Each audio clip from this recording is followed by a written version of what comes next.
Et pour l'amiral Fouda Joseph, il fut question de régler un problème personnel avec Jean-Pierre Amougou Belinga. Et c'était quoi ce problème personnel? Ah bah, Monsieur Palmer, c'était une affaire de libido du jupon. C'est-à-dire?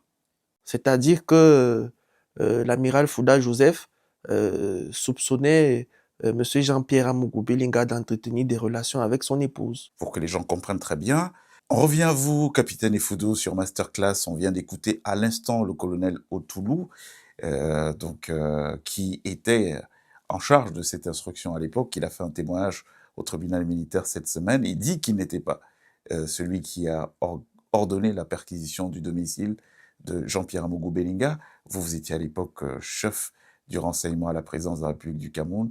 Qu'est-ce que vous savez de cette histoire? Qu'est-ce que vous pouvez nous dire pour édifier les Camerounais? Alors, concernant cette affaire qui continue de défrayer la chronique et dont j'ai eu l'occasion de me prononcer une première fois, concernant les déclarations du colonel Otoulou, Monsieur Palmer, je voudrais dire qu'il a raison quand il dit qu'il n'a pas ordonné la perquisition et qu'il n'y avait pas de mandat de perquisition pour interpeller M. Jean-Pierre Amougou Belinga. Il a raison. Il a raison? Oui, il a raison.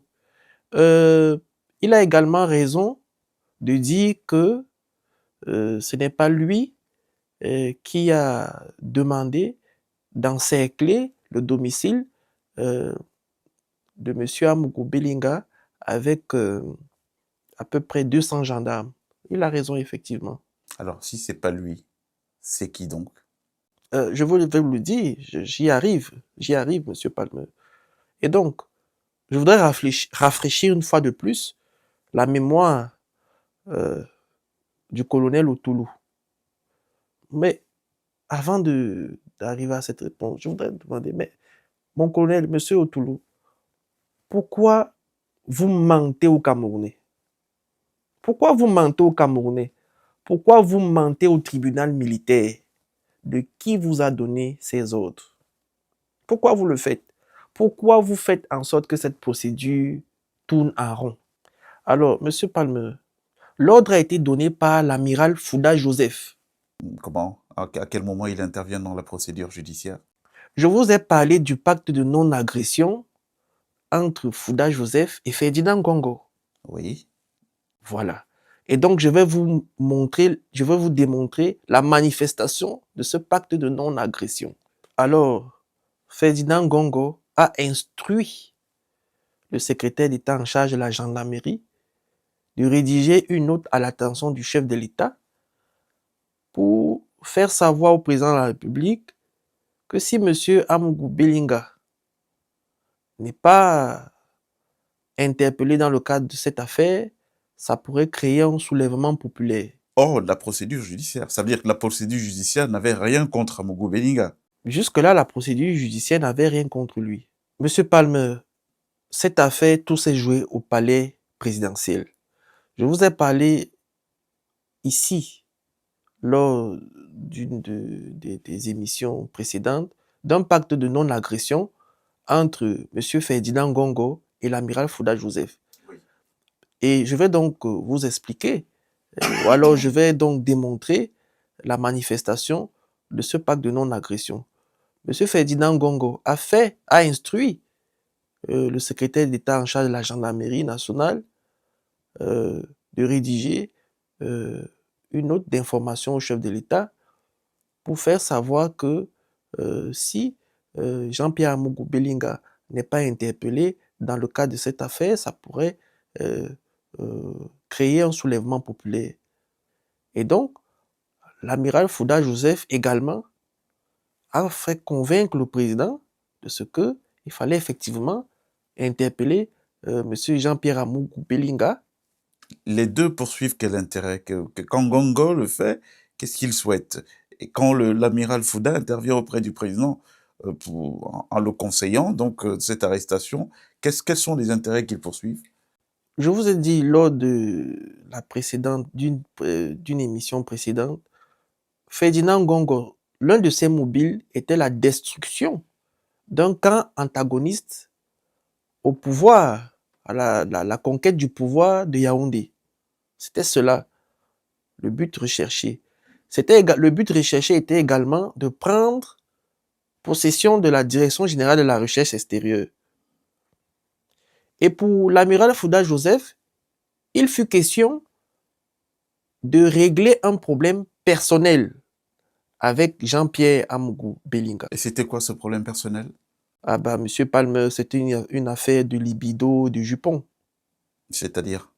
C'est-à-dire que l'amiral Fouda Joseph soupçonnait Monsieur Jean-Pierre Amougou Belinga d'entretenir des relations avec son épouse. Pour que les gens comprennent très bien, donc Ferdinand Ngongo fait signer au secrétaire d'État à la Défense un courrier, une note d'information à l'attention du chef de l'État dans laquelle il préconise, suite à une clameur populaire, l'arrestation d'Amougou Belinga et son incorporation de force dans l'affaire avec Martinez Zogo. Effectivement, c'est de ça dont il est question. Et donc pendant qu'il le fait, son complice, l'amiral Fouda, lui, il profite de la proximité avec le président pour appuyer cette note. Effectivement, c'est ce qui se passe. Une fois obtenu le feu vert du chef de l'État, l'amiral Fouda, tenez-vous bien, va dépêcher un officier supérieur qui n'était pas dans la commission mixte d'enquête. Et c'est qui cet officier supérieur? Il s'agit du lieutenant-colonel Aïssi Nanga Parfait, qui était stagiaire déjà à l'école supérieure internationale de guerre de Yaoundé et qui a été dépêché par l'amiral Fouda pour l'interpellation de M. Jean-Pierre Amougou Belinga. Voici la réalité. Ça, c'est une opération hors procédure judiciaire. C'est de l'arbitraire et c'est illégal.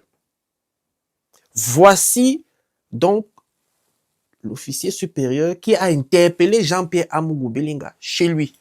Donc, l'opération de police qu'on a vue au domicile de Jean-Pierre Amougou Belinga, vous parliez de 200 personnes, oui. 200 gendarmes mobilisés, c'est une opération qui a été conduite par le lieutenant-colonel Aïssi. Aïssi Nanga Parfait. Qui, lui, était stagiaire en ce moment, stagiaire à l'école de guerre de Yaoundé. Effectivement, c'est une information que personne n'avait. Je suis là donc pour dévoiler ça. Mais c'est grave ce que vous dites. En d'autres termes, on est quand même face à un grave vice de procédure. Et Monsieur Palmer, ce n'est pas fini. Vous avez entendu, et le public en général a entendu que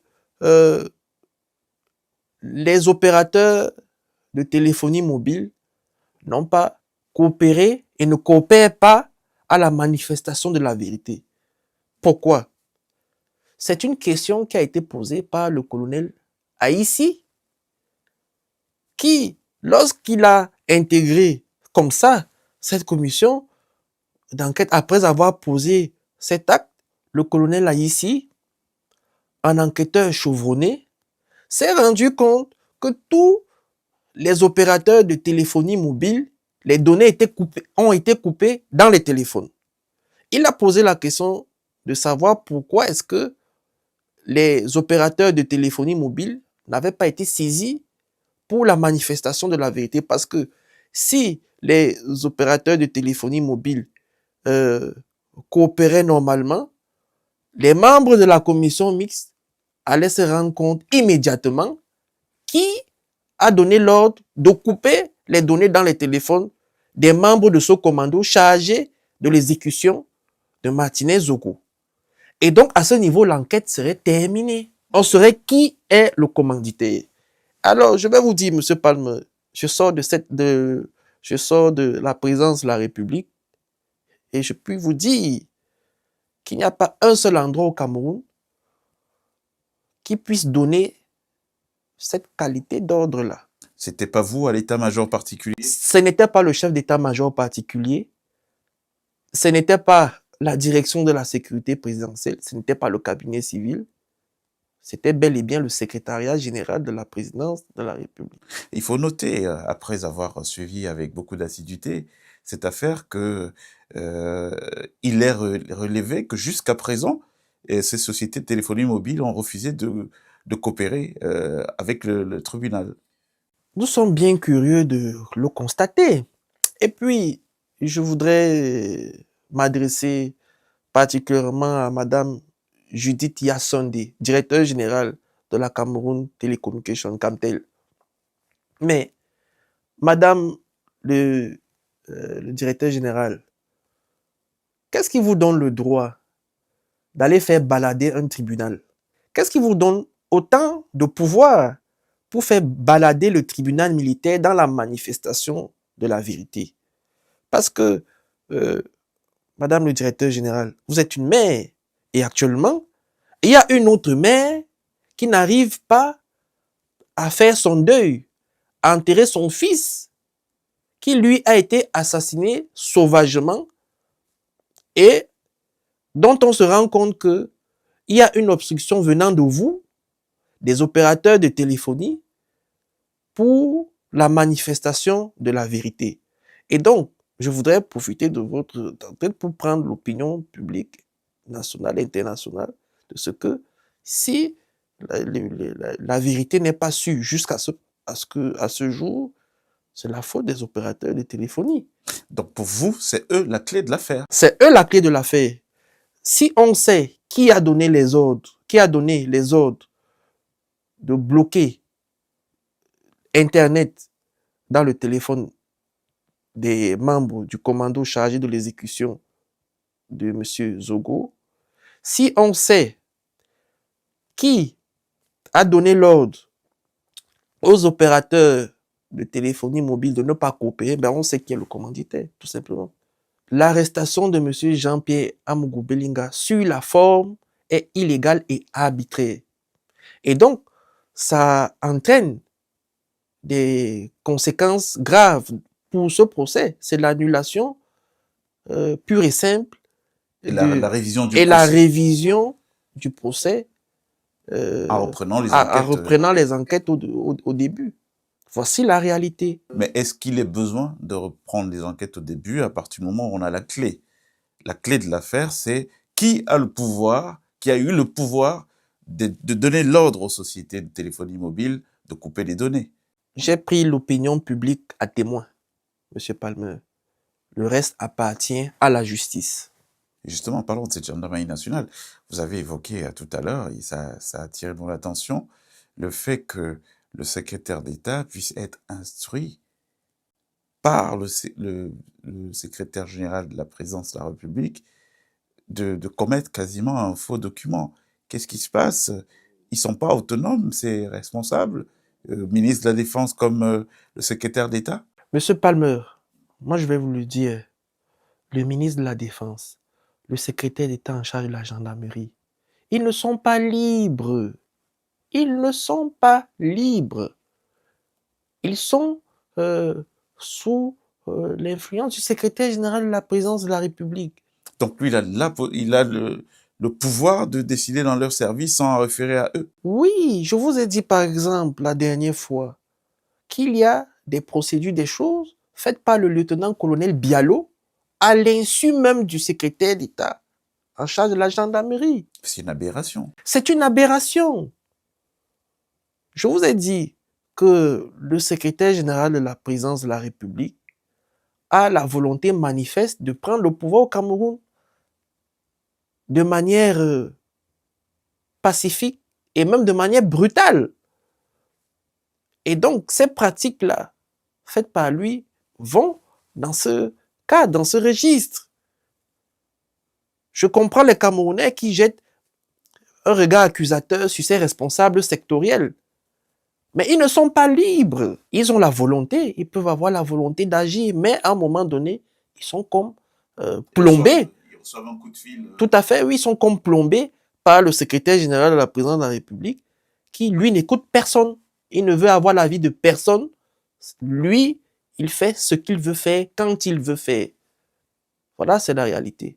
Au cours de l'émission que je ferai spécialement en charge des malversations à la gendarmerie nationale, je vais toucher un autre dossier concernant l'affaire transatlantique et vous allez comprendre beaucoup de choses.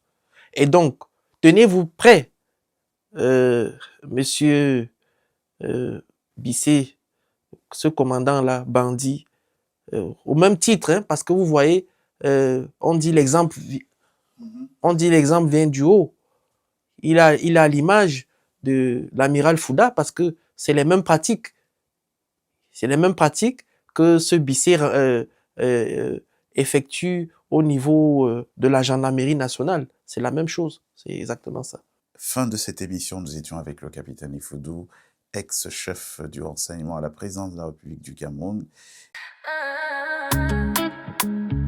Découvrez Wapi, la plateforme tout en un qui répond à tous vos besoins. Profitez d'une multitude de services. Réservez une chambre d'hôtel ou louez un véhicule selon vos besoins. Une seule application, Wapi. Si vous êtes chauffeur, avec Wapi Pro, recevez des demandes de courses en temps réel et augmentez vos revenus grâce à une plateforme conçue pour les professionnels du transport. Que vous soyez chauffeur de taxi, VTC, mototaxi, Wapi Pro vous permet de recevoir plus de demandes, d'augmenter vos revenus et de développer votre activité chaque jour. Disponible à Yaoundé et à Douala. Téléchargez dès maintenant Wapi et Wapi Pro sur Google Play et l'App Store. Pour plus d'informations, rendez-vous sur wapi.fr. Contactez-nous au 697 97 97 25.